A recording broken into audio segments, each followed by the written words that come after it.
unsaon man nato pagpakita sa atong gugma sa Ginoo. Kada adlaw atong mabati sa Dios ang atong gugma pinaagi sa pagdaig ug pagpasalamat kaniya diha sa atong mga pag-ampo ug pagsimba. Mahimo usab nato kini pinaagi sa atong pagtuman sa iyang mga kasuguan. Sa atong ebanghelyo karon, gipangutana ni Jesus si Pedro kun kini nahigugma ba kaniya. Ug mitubag si Pedro, "O Ginoo, gihigugma ko ikaw." Ug miingon si Jesus, "Atimana ang akong mga karnero."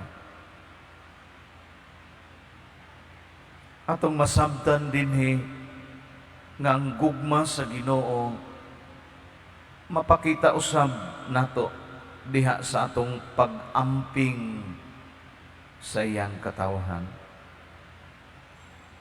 Mahimo nato kini pinaagi sa atong matinud-anon nga pagpang-alagad sa atong isigkatawo.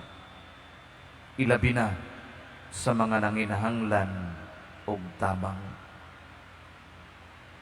Usa ka magsusulat nagingon,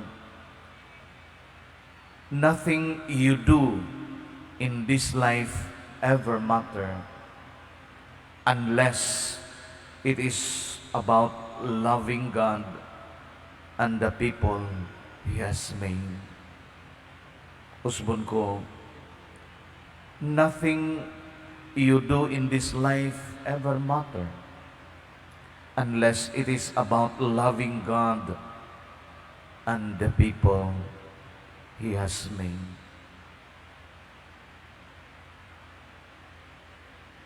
Gitagaan kita og panigingnan sa atong santo karon ni si San Felipe sa Neri.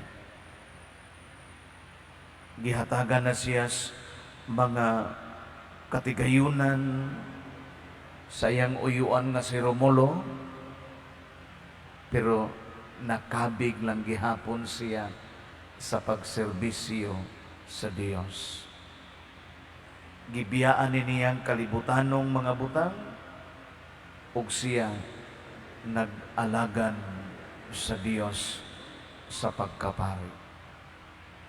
Matod pas katapusan na he exemplified his life by his ordinary life. Sayano niya nga kinabuhi. Siya gibayaw ngadto sa pagkasanto. Just because of these ordinary things. Pero lisod ng buhaton sa kinabuhi nato karon.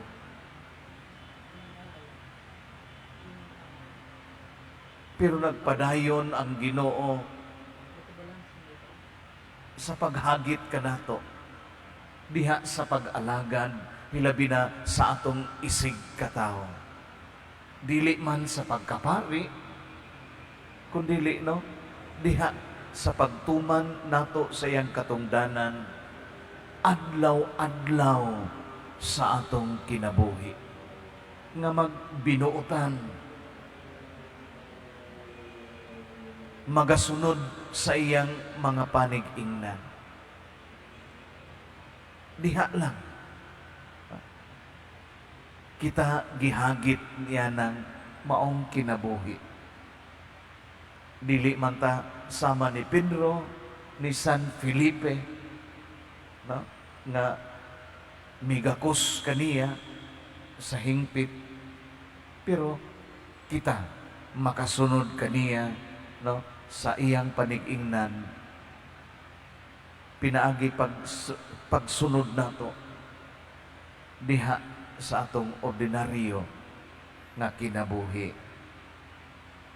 Diha sa pang-adlaw-adlaw nato nga kinabuhi, ato siyang masunod. Nining pagiha, no?